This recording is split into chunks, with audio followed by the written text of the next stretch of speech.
Eu queria que você abrisse a sua Bíblia no livro de Marcos, capítulo 9. Marcos, capítulo 9, versículo 14. Eu ministrei essa palavra alguns dias atrás no grupo de irmãs, e Deus falou fortemente no meu coração para pregar aqui na igreja. E é isso que nós faremos. Marcos 9, 14. Todo mundo achou? Do 14 até o 27 nós vamos ler. Minha versão é a NVI, Nova Versão Internacional.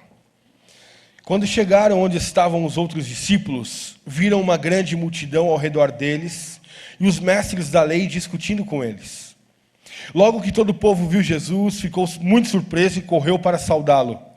Perguntou Jesus: "O que vocês estão discutindo?" Um homem no meio da multidão respondeu: "Mestre, eu te trouxe o meu filho que está com um espírito que o impede de falar. Onde quer que o apanhem e jogam no chão, ele espuma pela boca, range os dentes e fica rígido. Pedi aos teus discípulos que expulsassem o espírito, mas eles não conseguiram." Respondeu Jesus: "Ó geração incrédula, até quando estarei com vocês? Até quando terei que suportá-los? Tragam-me o menino." Então eles o trouxeram. Quando o espírito viu Jesus, imediatamente causou uma convulsão no menino. Este caiu no chão e começou a rolar, espumando pela boca. Jesus perguntou ao pai do menino: "Há quanto tempo ele está assim?" "Desde a infância", respondeu ele. "Muitas vezes o tem lançado no fogo e na água para matá-lo, mas, se podes fazer alguma coisa, tem compaixão de nós e ajuda-nos." "Se podes", disse Jesus, "tudo é possível àquele que crê." Imediatamente o pai do menino exclamou: "Creio, ajuda-me a vencer a minha incredulidade." Quando Jesus viu que uma multidão estava se ajuntando, repreendeu o espírito imundo, dizendo: "Espírito mudo e surdo, eu ordeno que o deixe e nunca mais entre nele." O espírito gritou, agitou violentamente e saiu. O menino ficou como morto, a ponto de muitos dizerem: "Ele morreu." Mas Jesus tomou-o pela mão e o levantou, e ele ficou em pé. Feche os olhos.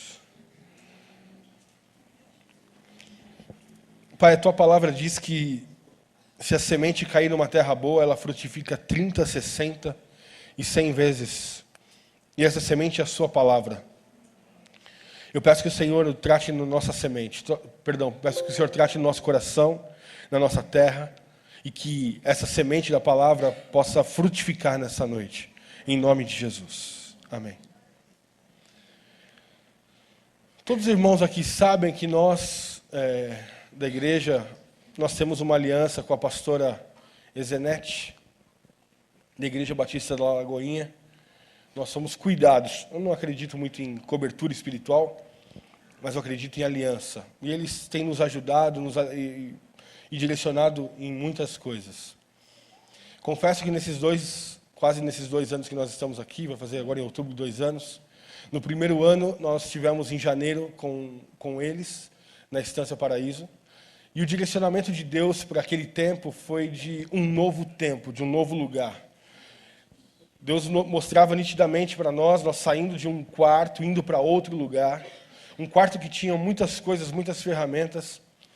Que aquelas ferramentas tinham sido úteis até um certo tempo e que agora não era mais útil. E agora nós estávamos entrando em um outro quarto. Nesse novo quarto tinha muitas ferramentas, ferramentas novas, ferramentas que nós nunca tínhamos trabalhado, e nós vimos no ano de 2018 que foi muito o que aconteceu. Deus direcionou o ano de 2018 para nós com algo muito novo, começando da doença da Suzana que ela teve, até o final do ano. Em janeiro de 2019, novamente teve o encontro, e Deus colocou no nosso coração que o ano de 2019 seria o ano da edificação aqui na igreja. E eu não pude ir, o Carlinhos, a Thaís, a Karen e o Júnior foi. E o que Deus direcionou naquele tempo foi um ano de amadurecimento, um ano de crescimento pessoal nosso como igreja. Então, esse ano, irmãos, tem sido um ano de amadurecimento pessoal nosso. Eu não sei se você tem passado por isso, mas Deus está forjando nós como igreja, Deus está forjando a gente como homens e mulheres de Deus. E se você está passando por esse processo, seja bem-vindo, é isso mesmo, tá? Então, é um tempo de amadurecimento, esse ano de edificação na nossa vida. Eu quis falar sobre isso porque é um pouco do que eu vou falar na palavra. O texto que nós lemos, ele mostra Jesus chegando de um lugar, antes do verso 14, no início do capítulo 9, Jesus está no monte, junto com Pedro, Tiago e João. Nisso que ele está com os três, a Bíblia diz que ali é o monte da transfiguração. Ele se transfigura, vem junto em espírito Elias e Moisés. O João olha para aquilo tudo e fala assim, vamos fazer uma cabana, vamos ficar só nós aqui. E foi algo maravilhoso. Jesus pediu para eles não falarem nada quando descerem, apenas após a ressurreição. E quando Jesus desce com os três, há uma roda com os 9 discípulos que sobraram. E esses 9 discípulos que sobraram agora está discutindo com um monte de escriba.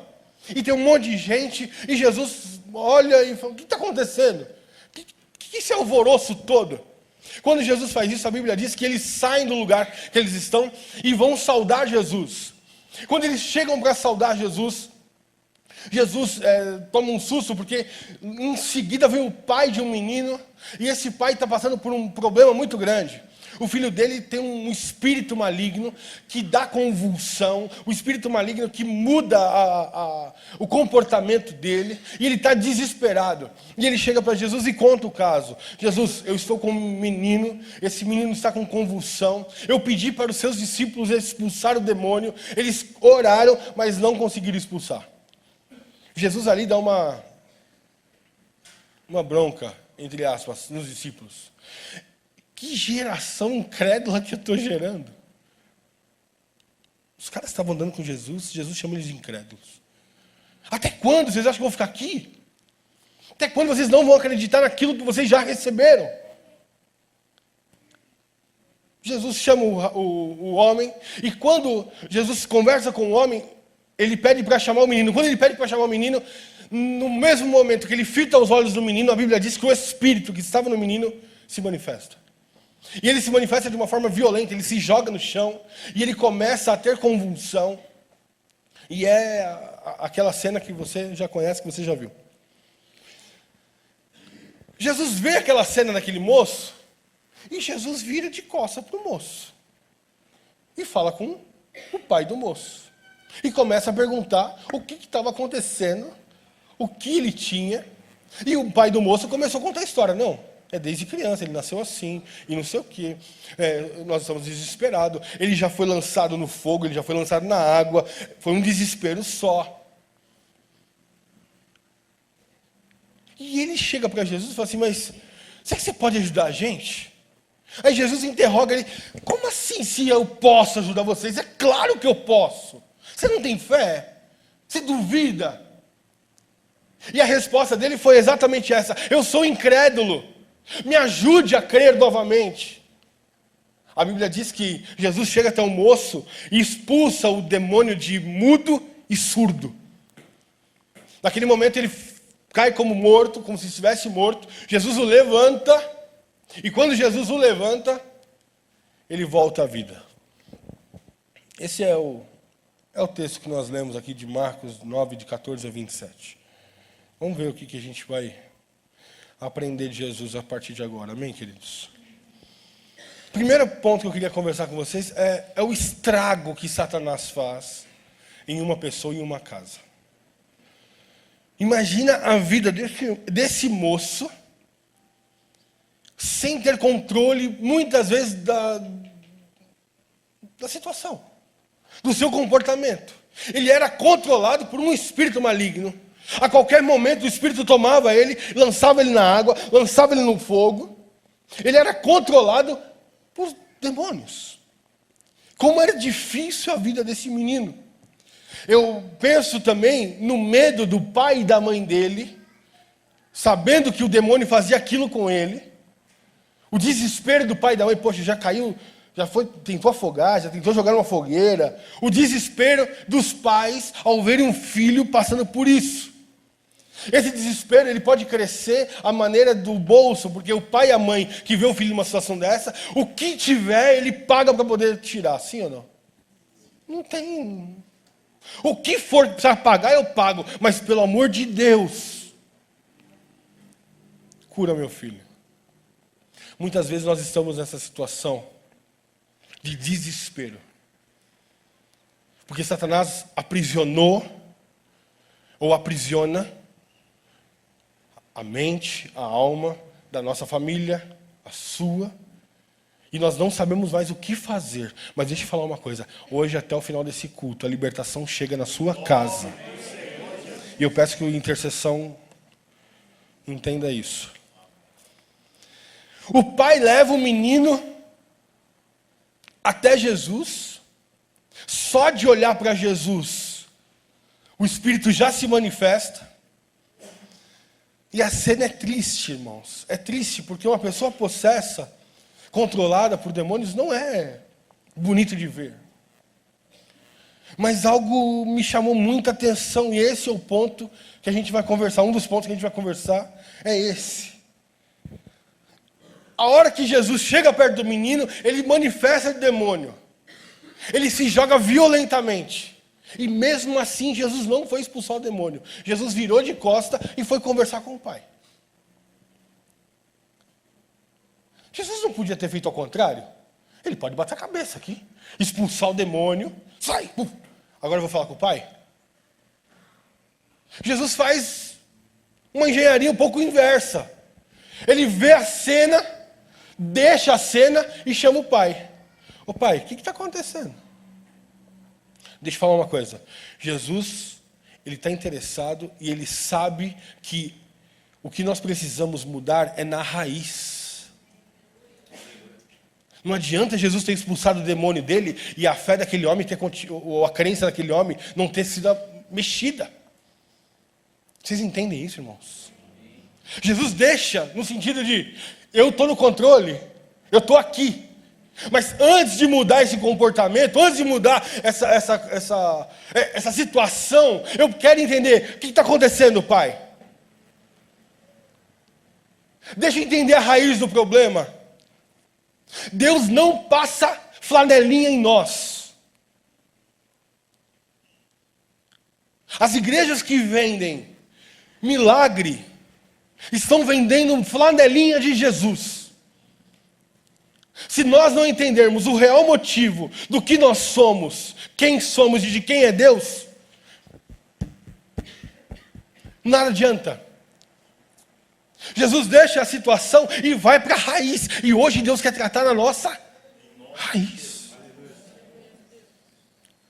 Jesus está preocupado, irmão, não com esse comportamento ou com essa consequência desse problema. Jesus está preocupado em curar você de uma vez por todas.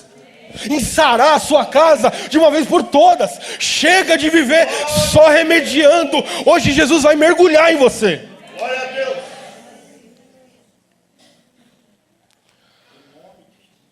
Versículo 23. 22. Muitas vezes o tem lançado no fogo e na água para matá-lo, mas se podes fazer alguma coisa, tem compaixão de nós, ajuda-nos. Se podes, disse Jesus, tudo é possível aquele que crê. Imediatamente o pai do menino exclamou, creio, ajuda-me a vencer a minha incredulidade. A raiz do problema de uma família foi a falta de crença em Deus. A incredulidade de quem é Deus e do que Ele pode, do que Ele faz. Pastor, você está doido? Não, está aqui.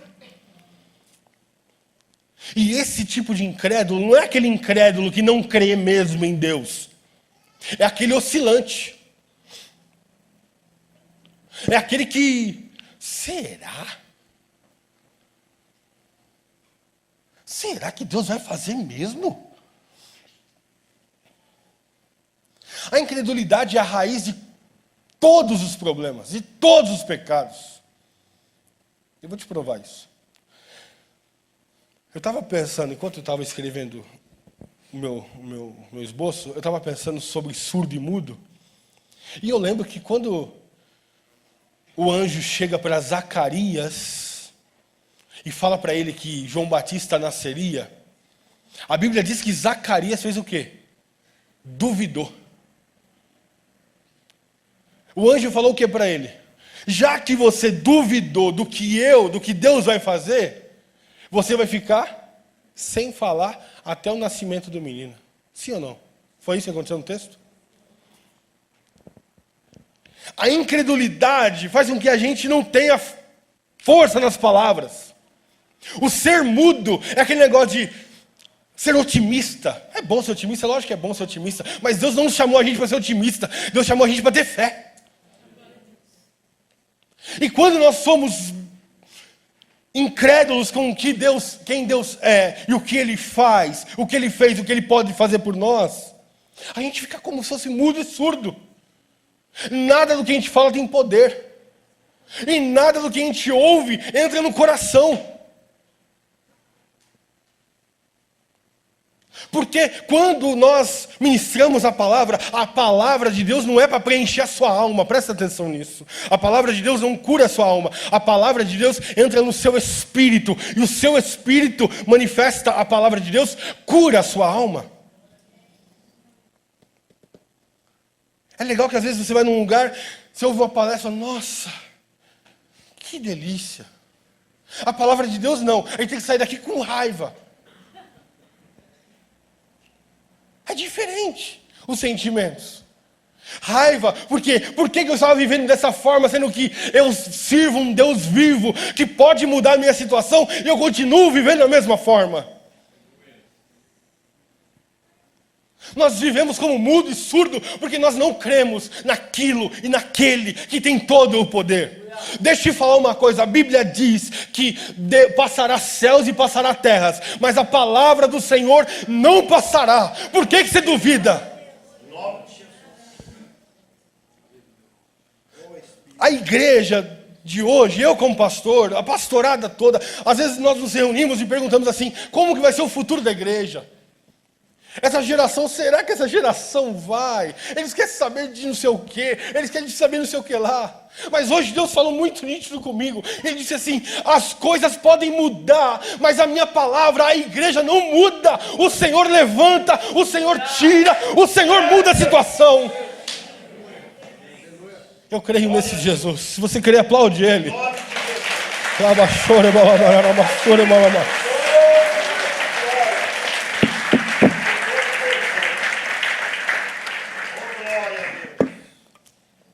Nada muda a palavra de Deus.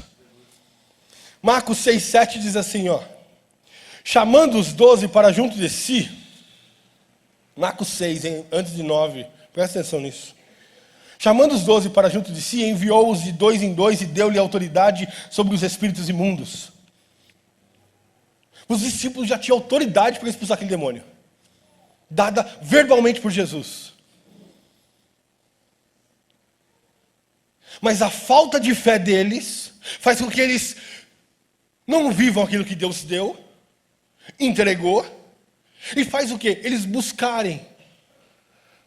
Será que você pode vir aqui? Será que você pode fazer isso? Será que você pode fazer? Qual que é a diferença nossa para as outras religiões? Para ter intermediário, fica em outra religião, irmão. Deus está falando.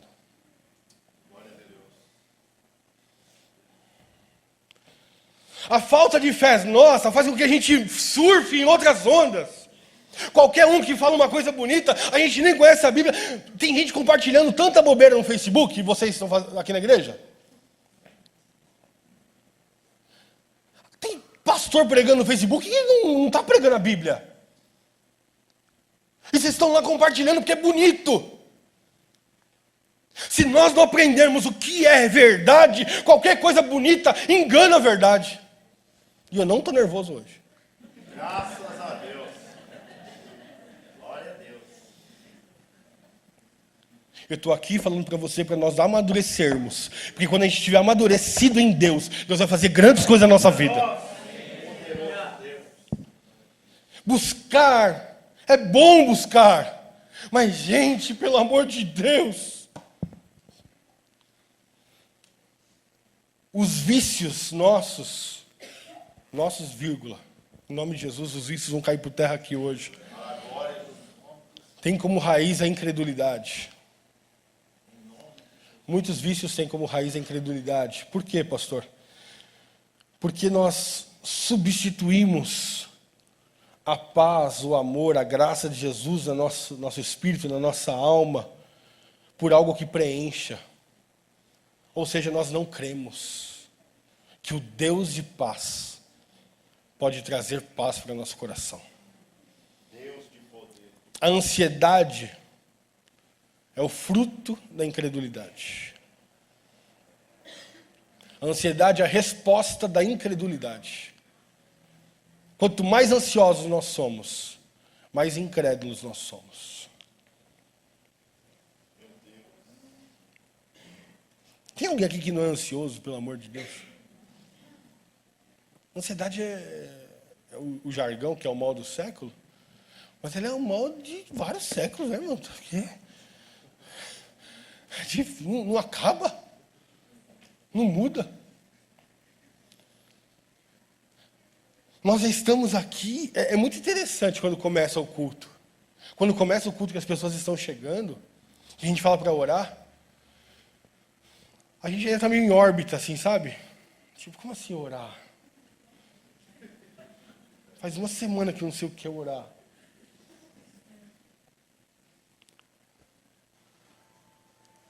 Aí, no dia a dia nosso, a ansiedade faz o quê? Toma conta. Domina tudo. Fala mais alto. Nós ficamos impulsivos por não acreditar em Deus. Ansiosos por não esperar em Deus. E deixa eu falar uma coisa. A ansiedade, a incredulidade é pecado. Romanos 14, 23 diz assim, mas aquele que tem dúvida é condenado se comer, porque não come com fé. E tudo que não provém da fé é pecado.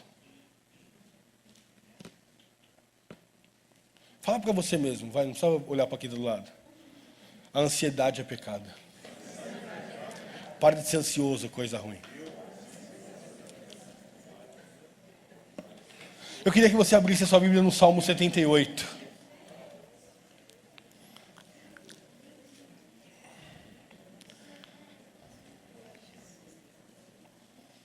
Salmo 78, verso 12.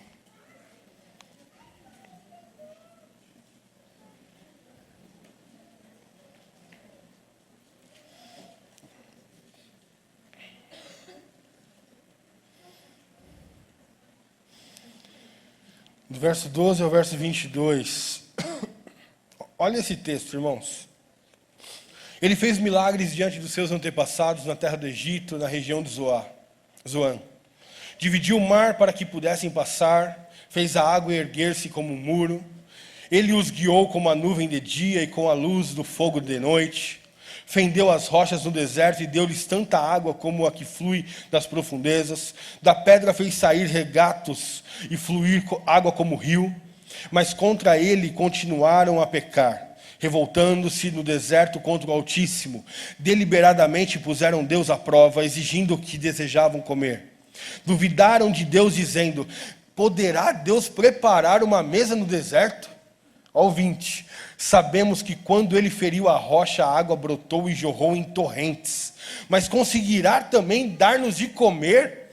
Poderá suprir de carne o seu povo? O Senhor os ouviu e enfureceu-se, atacou Jacó com fogo e sua ira levantou-se contra Israel, pois eles não creram em Deus, nem confiaram no seu poder salvador. O povo do deserto viu aquele mar se abrir. Ele viu num lugar jorrar água para matar a sede de milhões de pessoas. Será que esse Deus que abriu o mar, esse Deus que fez jorrar água, ele vai dar comida para mim? Olha para trás, irmão, irmã. O que Deus já fez por você? Você acha que essa situaçãozinha vai acabar com a sua vida? Você acha que é isso que vai te derrubar? Você acha que Deus não vai prover? Você acha que Deus não vai intervir? Você acha que Ele não vai fazer? Em nome de Jesus, o Deus que abriu o mar, Ele está aqui e Ele está a nosso favor. E se Ele não vir, a Bíblia diz que Ele manda anjos para nos salvar. O dia a dia nosso parece que hoje eu estou com fé, amanhã eu estou sem fé.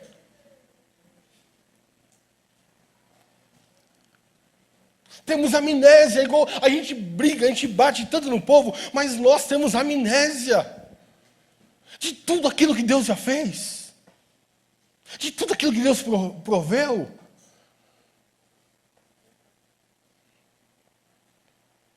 Se você pudesse pegar o microfone nessa noite e contar as coisas que Deus já fez, nós ficaríamos aqui 2, 3, 1 mês, 2 meses, 4 meses aqui, apenas ouvindo. O Deus de Abraão, de Isaac e de Jacó, Ele entrou na minha vida e mudou a minha história. Marcos 4,40 diz assim, não precisa abrir não, irmão, só escuta. Então perguntou aos seus discípulos, por que vocês estão com tanto medo? Ainda não têm fé?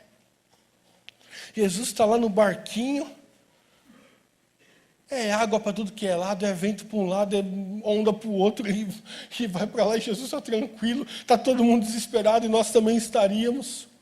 Jesus dá uma ordem ao vento, Jesus dá uma ordem ao mar, e as coisas se acalmam, o vento sossega.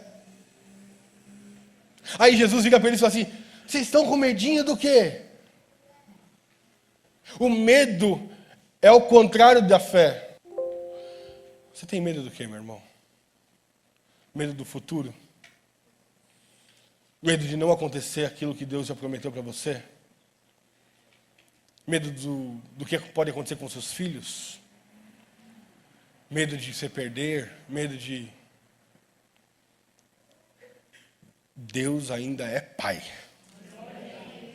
Ele não desampara. Ele não descuida. Ele cuida da gente nos mínimos detalhes. É nos mínimos detalhes. Quando as coisas ficam difíceis, no meio da tempestade, Ele aparece.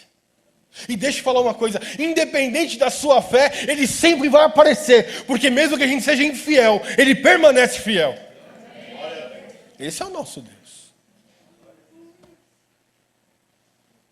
A fé não é uma troca, mas a fé é uma apropriação.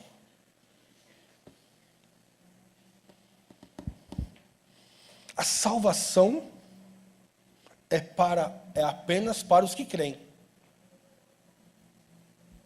A salvação não é para os santos. A salvação é para os que creem. A salvação é para aqueles que têm fé. Aquele que crer e for batizado será salvo. Aquele que não crer será condenado.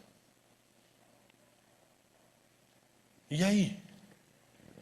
Mas não, pastor, eu creio em Jesus, mas eu creio também em mim.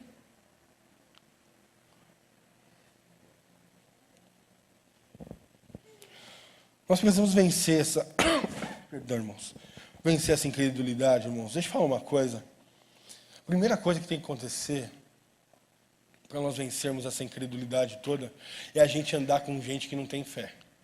A gente precisa parar de andar com esse povo. Andar com gente que não tem fé é um desânimo, irmão. É uma tristeza. Porque está tudo ruim, está tudo não sei o quê.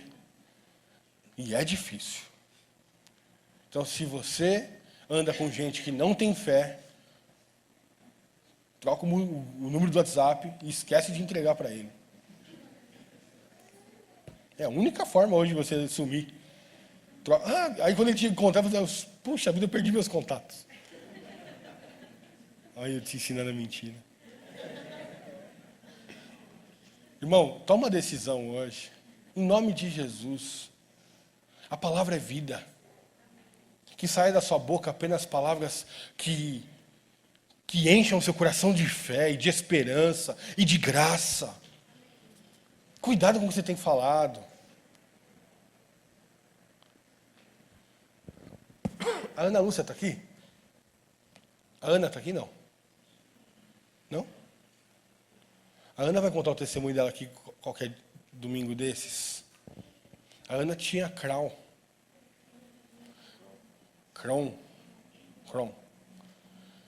E Crohn é sangue no intestino. Isso é genético. E teve um milagre que aconteceu, nós oramos por ela foi curada imediatamente. Foi algo muito, muito lindo que aconteceu, que ela vai contar. E no tempo de 1 ano, até terminar todo o processo, eu sempre caminhei com ela nesse sentido. Não foi? De entender que nós já recebemos a cura e ela já tinha sido curada. E Satanás ficava assim: não, você não foi curada, não. Não, isso não. Satanás é outro agente que tenta colocar incredulidade no nosso coração. Ele vê a situação e começa a apontar para a gente a situação. Mas, olha a situação. Jesus te tirou de muitas coisas, mas dessa não vai tirar.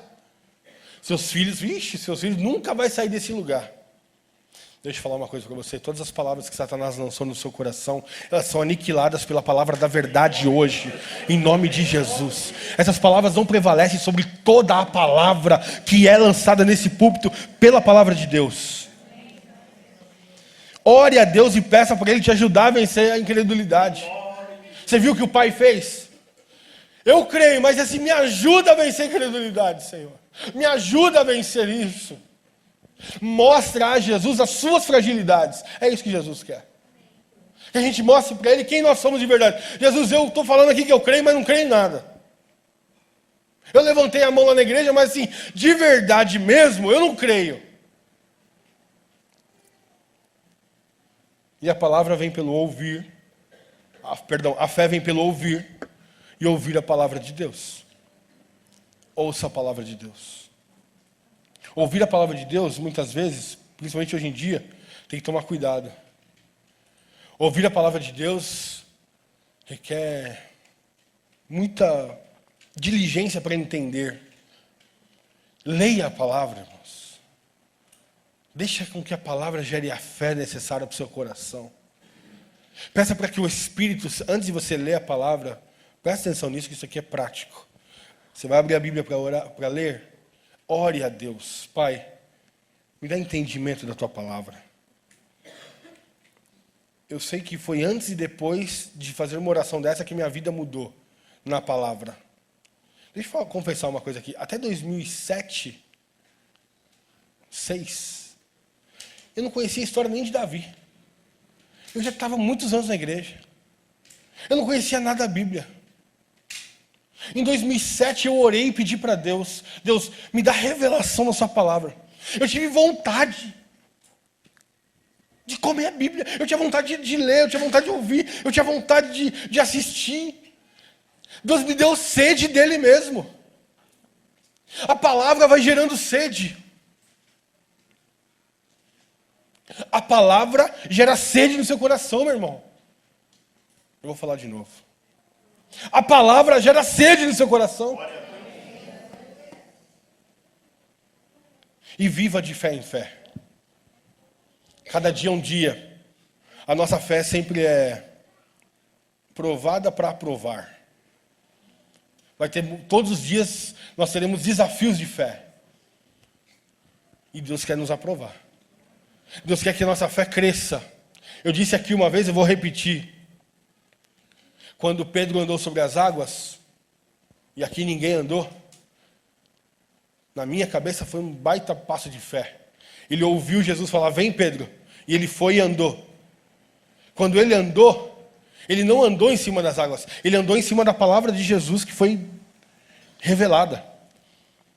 Só que no meio daquele milagre poderoso, ele afunda. Quando ele afunda, Jesus estende a mão para ele e fala assim: homem de pouca fé, levanta. Uma pequena fé gera milagres, mas ela não sustenta milagres. Vou repetir. Uma pequena fé gera milagres, mas ela não sustenta milagres. É por isso que é dia após dia, de fé em fé. É todos os dias. É processo. O Evangelho não é nada imediatista. O Evangelho é um processo. O processo que Deus tem na minha vida e na sua vida é contínuo. Deus nos leva para um lugar. É um processo de santificação. Não é do dia para a noite que você vai mudar 100%. Vocês entendem isso? por isso que é de fé em fé. É por isso que é de grão em grão. É por isso que é de pouquinho em pouquinho. Mas deixa eu te falar uma coisa. A nossa persistência vai fazer com que a nossa vida mude para sempre. Existe uma igreja nos Estados Unidos, em Kansas City, chamada I-Hope. Eles têm possivelmente 18 anos que eles fazem um trabalho de intercessão e adoração 24 horas. Então, 24 horas, durante esses últimos 18 anos, a igreja esteve aberta e teve pessoas orando e louvando e adorando no púlpito. Foi ininterrupto. E foram perguntar para o fundador sobre isso. Um pastor aqui do Brasil perguntou para ele, qual que é o segredo? Porque nós no Brasil, nós temos oração e tal, mas a gente não consegue essa constância. Aí ele disse exatamente isso. A diferença é a constância. Não é a explosão, mas é o linear. É o dia após dia, todos os dias. Não é o culto que é poderoso, que Deus derramou, e no outro dia você nem sabe o que o pastor falou, não sei. É o dia a dia. E eu te convido para amadurecer dia após dia. Nós estamos em um processo de amadurecimento aqui juntos. E eu tenho certeza que Deus vai nos levar para um outro lugar.